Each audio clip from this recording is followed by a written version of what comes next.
സുബ്രഹ്മണ്യനെ കസ്റ്റഡിയിലെടുത്ത വാർത്തയിലേക്ക് തിരിച്ചു വരികയാണ്. ഇപ്പോൾ ചെവേർ പോലീസ് സ്റ്റേഷന് മുന്നിൽ നിന്ന് ടി അനീസ് അലി ചേരുന്നുണ്ട്. അനീസ് അലി, നേരത്തെ സുബ്രഹ്മണ്യന്റെ വിശദീകരണം നമ്മൾ കണ്ടു. അതായത് മുഖ്യമന്ത്രി തന്നെ പുറത്തുവിട്ട വീഡിയോയിൽ നിന്ന് ക്യാപ്ചർ ചെയ്തെടുത്ത ഒരു സ്റ്റില്ലാണ് താൻ പോസ്റ്റ് ചെയ്തതെന്ന് പറയുന്നത്. പക്ഷേ 2 ചിത്രങ്ങൾ അദ്ദേഹം നൽകിയിരുന്നു. അതിൽ ഒന്ന് ഈ പറഞ്ഞതുപോലെ ആ വിശദീകരണം തൃപ്തികരമായി നമുക്ക് സ്വീകരിക്കാം. പക്ഷേ രണ്ടാമത്തെ ചിത്രം എന്ന് പറയുന്നത് ഒരു AI നിർമ്മിത ചിത്രമാണ് എന്നുള്ളതാണ് പോലീസിന്റെ കേസ്. അതിലെന്തെങ്കിലും വിശദീകരണം അദ്ദേഹം നൽകുന്നുണ്ടോ?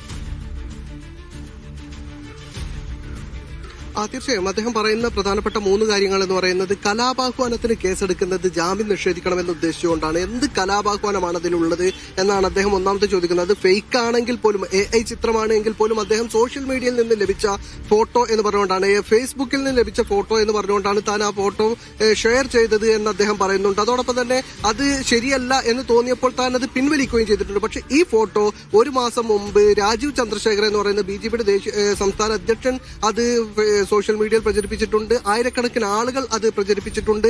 അതിലൊന്നും ഒരു കലാപവും ഉണ്ടായില്ല. താൻ തന്നെ ഇത് സോഷ്യൽ മീഡിയയിൽ ഇട്ടതിന് ശേഷം ദിവസങ്ങൾ പിന്നിട്ടു, ഇതുവരെയും ഒരു കലാപവും ഉണ്ടായിട്ടില്ല. എന്തിനാണ് ഇത്തരത്തിലുള്ള രാഷ്ട്രീയ പ്രേരിത നടപടിയാണ് എന്നാണ് പറയുന്നത്. എന്തായാലും ഇപ്പോ ചേവായൂർ സ്റ്റേഷനിലേക്ക് പ്രവർത്തകർ ഇങ്ങനെ എത്തിക്കൊണ്ടിരിക്കുകയാണ്.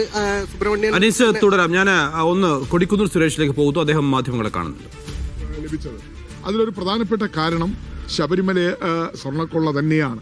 അതുകൊണ്ട് ഈ ശബരിമല സ്വർണ്ണക്കൊള്ളയിൽ പെട്ടുകിടക്കുന്ന ഇടതുപക്ഷ ജനാധിപത്യ മുന്നണിയും പിണറായി വിജയന്റെ ഗവൺമെന്റിന്റെയും മുഖം രക്ഷിക്കാൻ വേണ്ടി ഇതിൽ കോൺഗ്രസിനെയും കോൺഗ്രസ് നേതാക്കളെയും സോണിയാഗാന്ധി വരെ ഇതിനകത്ത് കൊണ്ടുവന്ന് പ്രചരണം നടത്തി തടിയൂരാനുള്ള ശ്രമമാണ് ഇപ്പോൾ നടത്തുന്നത്. അത് എന്തായാലും വിലപ്പോയില്ല. സുബ്രഹ്മണ്യന്റെ അറസ്റ്റ് ഞങ്ങൾ നിയമപരമായി നേരിടും.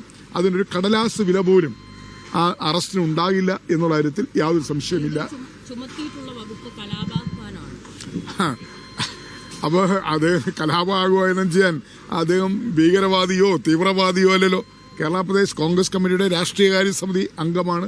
KPCCയുടെ മുൻ ജനറൽ സെക്രട്ടറി ആയിരുന്നു. മലബാറിലെ അറിയപ്പെടുന്ന കോൺഗ്രസ് നേതാവാണ്. എല്ലാവർക്കും അറിയാം അദ്ദേഹം കലാപം ആഹ്വാനം ചെയ്യുന്നവരാരാണ്. അവർ തീവ്രവാദികളോ അതല്ലെങ്കിൽ അങ്ങനെയുള്ള ആളുകളാണ്. അദ്ദേഹം അങ്ങനെ തീവ്രവാദി സംഘടനയുമായി ബന്ധപ്പെട്ട ആളല്ലല്ലോ. അദ്ദേഹം കോൺഗ്രസിന്റെ സീനിയർ നേതാവാണ്, രാഷ്ട്രീയകാര്യ സമിതി അംഗമാണ്. അതുകൊണ്ട് തന്നെ ഇതൊന്നും നിലനിൽക്കുന്ന കാര്യമില്ല. ബഹുമാനപ്പെട്ട കോടതിയുടെ മുന്നിൽ ഈ വാദങ്ങളൊന്നും നിലനിൽക്കുകയില്ല. അറസ്റ്റ് ചെയ്ത് പോയതുപോലെ തന്നെ അദ്ദേഹം ബഹുമാനപ്പെട്ട കോടതി മുന്നിൽ നിരപരാധിത്വം തെളിയിച്ച് തിരിച്ചു വരും. ഈ ഫോട്ടോ യഥാർത്ഥ ഫോട്ടോയാണോ AI ആണെന്നാണ് കോൺഗ്രസ് വിലയിരുത്തലാണ്? അല്ല, സുബ്രഹ്മണ്യൻ തന്നെ പറഞ്ഞിട്ടുണ്ട്, യഥാർത്ഥ ഫോട്ടോ ആണെന്ന് പറഞ്ഞിട്ടുണ്ട്. ആർട്ടിഫിഷ്യൽ ഇന്റലിജൻസ് ഫോട്ടോ സമൂഹ മാധ്യമത്തിൽ പങ്കുവയ്ക്കേണ്ട കാര്യം അദ്ദേഹത്തിന് ഇല്ല എന്ന് അദ്ദേഹം തന്നെ പറഞ്ഞിട്ടുണ്ട്, വ്യക്തമാക്കിയിട്ടുണ്ട്. നീ കോടതി പരിശോധിക്കട്ടെ. ബഹുമാനപ്പെട്ട കോടതിയുടെ മുന്നിലേക്ക് പോവുകയാണല്ലോ, കോടതി പരിശോധിക്കട്ടെ. അല്ല, തെളിയില്ലല്ലോ. AI ആണെന്ന് തെളിയത്തില്ലല്ലോ. അല്ല, ഞങ്ങൾക്ക് പൂർണ്ണ വിശ്വാസമുണ്ട് സുബ്രഹ്മണ്യനിൽ.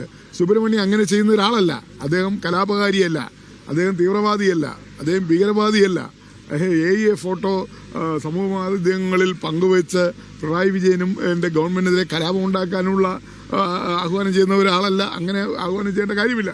ജനങ്ങൾ ആകെ വെറുക്കപ്പെട്ട, ജനങ്ങൾ ആകെ തള്ളിക്കളഞ്ഞിരിക്കുന്ന കേവലം 2 മാസം മാത്രം, 2-3 മാസം മാത്രം അധികാരത്തിൽ തുടരാൻ കഴിയുന്ന ഒരു സർക്കാർ എടുക്കുന്ന ഇത്തരം തീരുമാനങ്ങൾ ജനങ്ങൾ പുച്ഛിച്ച് തള്ളും എന്നാണ് എനിക്ക് പറയാനുള്ളത്. യെസ്, അനീസ് അലി തുടരുന്നുണ്ട്. അനീസ് അലി, ഞാൻ നേരത്തെ ചോദിച്ച ചോദ്യം, അതായത് ഈ 2 പടങ്ങളിൽ അദ്ദേഹത്തിന് വിശദീകരണമുണ്ടോ? അതായത് ഈ AI ചിത്രവും അദ്ദേഹം AI അല്ലാത്ത വീഡിയോയിൽ നിന്ന് ക്യാപ്ചർ ചെയ്ത ചിത്രവുമാണ് അദ്ദേഹം സമൂഹ മാധ്യമങ്ങളിൽ പങ്കുവച്ചത്.